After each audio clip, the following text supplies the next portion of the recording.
الرحیم بسم اللہ الرحمن الرحیم۔ آج دو نگرانیاں جو ہے نگرانی محترم عمران خان صاحب نے کر رکھی تھیں، یہ جو ان کی نیب کی عدالت نے ان کی ضمانت ان کی غیر حاضری کی وجہ سے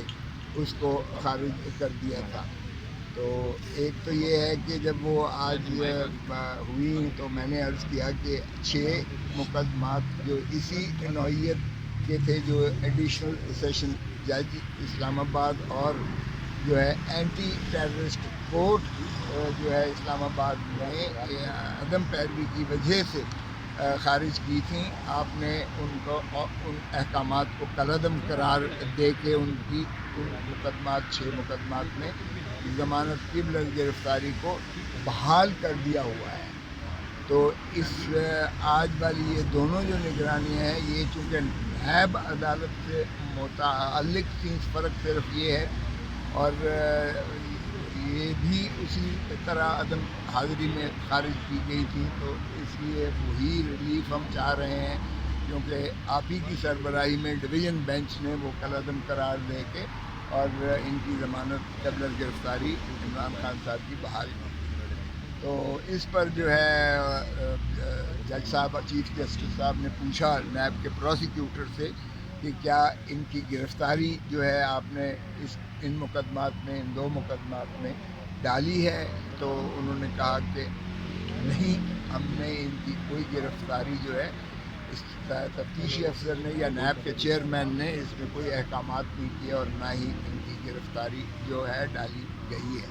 تو پھر جج صاحب کہنے لگے کہ پھر ان کا کیس اسی مقدمات میں اور اسی فیصلہ جو ہم نے کیا ہے، پھر تو اسی کی روشنی میں ان کی ضمانت جو ہے یہ بحال ہو جانی چاہیے، کر دینی چاہیے۔ اس پر انہوں نے کہا کہ جو نیا قانون آیا ہے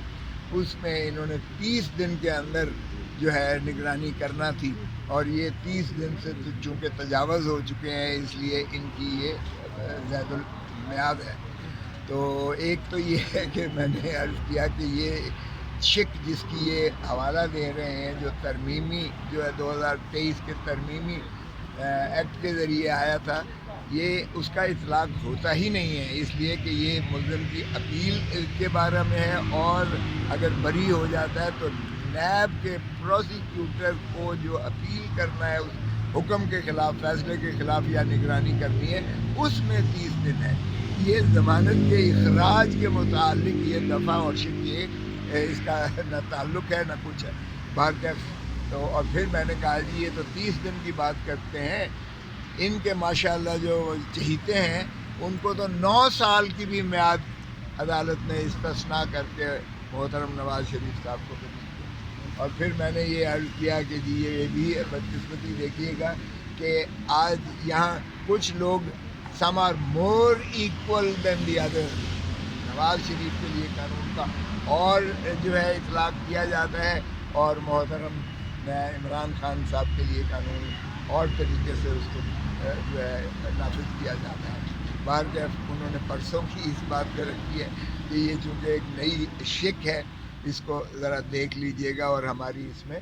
معاونت کیجئے گا، وگرنہ ظاہر ہے کہ ہم اپنے اس فیصلے کے پابند ہیں جو ہم نے کالعدم قرار دیا تھا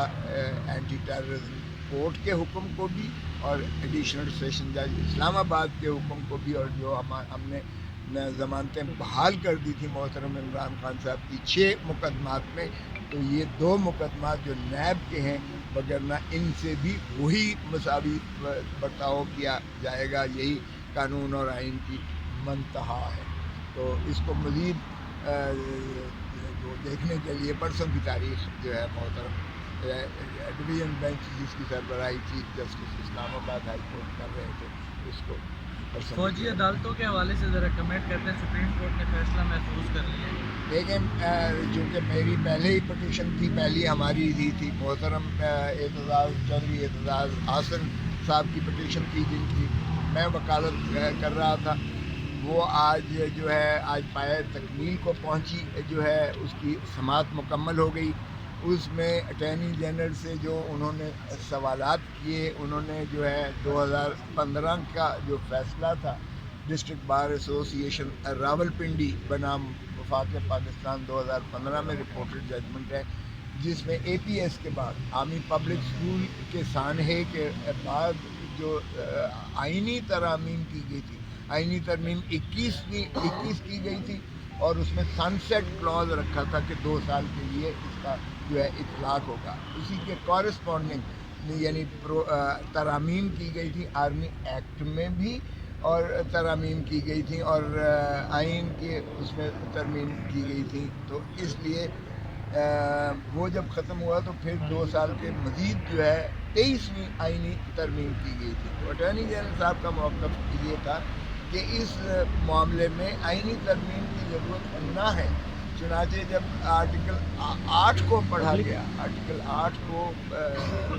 بینچ نے کہا کہ آپ ذرا اس کا دوبارہ پڑھیے تو صحیح. اس کی اگرچہ آرٹیکل وہ جو 2015 سپریم کورٹ کی، اس کے انہوں نے پیراگراف 3 پیراگراف پڑھے تھے، 161 سے لے کے 165 تک پڑھے گئے. اس میں بھی انہوں نے کہا ڈسٹنکشن دیکھیے گا، اگر وہ ٹیررسٹ آرگنائزیشن سے ہوں تو جج صاحب سینئر جج صاحب جو سربراہی کر رہے تھے، انہوں نے استفسار کیا کہ کیا وہ پاکستانی تھے جن لوگوں نے حملہ کیا تھا. تو اٹارنی جنرل، وہ تو سب کو پتہ ہے کہ وہ ہمسایہ ملک افغانستان سے آئے ہوئے تھے دہشت گرد، جنہوں نے کچھ مارے بھی گئے اور کچھ جو ہے جنہیں کلیم بھی کیا. تو وہ تو ساری جو ہے ہر ایک کو پتہ ہے کہ وہ دہشت گرد تنظیم تھی جو بیرون ملک سے آئے تھے، جو پاکستانی شہری نہیں تھے. پھر دوسری بات یہ تھی کہ وہ مذہبی جو ہے اس بنیاد پر ایک تنظیم سے منسلک تھے. تو اس میں انہوں نے کہا کہ اس کی ڈسٹنکشن تو ذرا دیکھ لیں، اس میں بھی لکھا ہوا ہے ان شکوں میں بھی کہ اگر وہ وار لائک سچویشن ہے، یعنی جنگ کی کیفیت ایک ہمارے پاکستان کی دھرتی پر، سرزمین پر، اے پی ایس اسکول پر ایک حملہ کیا گیا تھا بیرون ملک کی جانب سے، اور دہشت گرد تنظیم نے کیا تھا جو مذہبی جنون اپنا جو متاثر تھے یا کلیم کرتے تھے. اگر اس میں انہوں نے کہا کہ جی پاکستانی شہریوں نے بھی ان کی، کچھ لوگوں نے، یہاں کے شہریوں نے بھی معاونت کی تھی. بہرکیف جب آرٹیکل 8 انہوں نے کہا کہ آپ اس کو پڑھیے گا، تو اس میں بھی آرٹیکل 8 میں بھی بڑا واضح تھا کہ بنیادی حقوق پر کوئی قانون جو ہے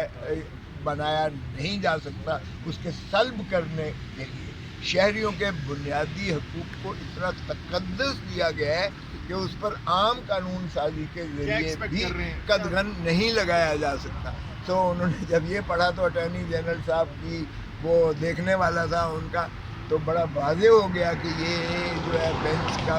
اس میں کوئی ابہام نہیں ہے کہ سویلین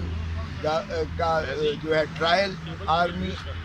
کورٹس کے تحت نہیں ہو سکتا. اور حیرت کی بات یہ ہے کہ آج 8 ان اشخاص نے، 8 بیچارے ان بدقسمت لوگوں نے جو ان کی تحویل میں ان کی جانب سے درخواستیں دی گئیں سپریم کورٹ میں کہ جی ہمیں تو فوجی عدالتیں قبول ہیں اور ہمارا جو ہے آپ فیصلہ ان کو کرنے دیجیے گا.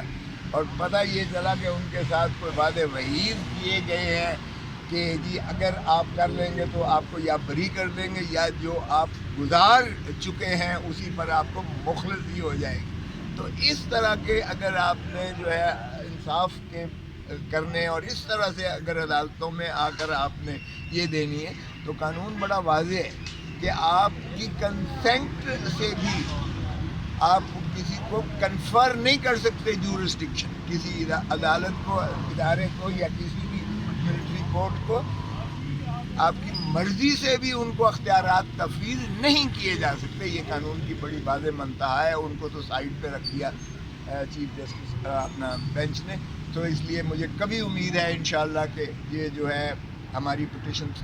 ان کی پذیرائی ہوگی، کامیاب ہوں گی، ایکسیپٹ ہوں گی، الاؤ ہوں گی. اور یہ جو ملٹری کورٹس نے جو گرفتار کر رکھے ہیں ان کو بھی مخلصی مل جائے گی، وہ عام عدالتوں میں جائیں گی. مخلصی کا مطلب یہ نہیں ہے کہ وہ بری متصور ہوں گے. مخلصی کا مطلب یہ ہے کہ سویلینز کا ٹرائل سول کورٹس ہی کریں گی، جو عام عدالتیں ہیں اس کو کریں گی. ملٹری کورٹس ختم کر دی جائیں گی انشاءاللہ. مجھے کبھی امید ہے، اور اس سے ایک خوف کی فضا جو عوام پر ہے، پاکستان کی عوام پر، وہ ڈسپیل ہو جائے گی، زائل ہو جائے گی۔ کھوسا صاحب عوام ہمیشہ ڈسکمفرٹ زون میں رہتی ہے جبکہ اشرافیہ ہمیشہ کمفرٹ زون میں رہتے ہیں، بتائیے گا منڈیلا کی واپسی کے بعد عوام کا کیا حال ہوگا جناب؟ دیکھیں میں تو نہیں سمجھتا کہ کوئی ایسا اپنا کسی کو اگر غلط فہمی ہے تو صحیح ہے، اگر خود آج پیپلز پارٹی بھی کہہ رہی ہے کہ جی یہ جو لیول پلینگ فیلڈ ہے، ایک لاڈلا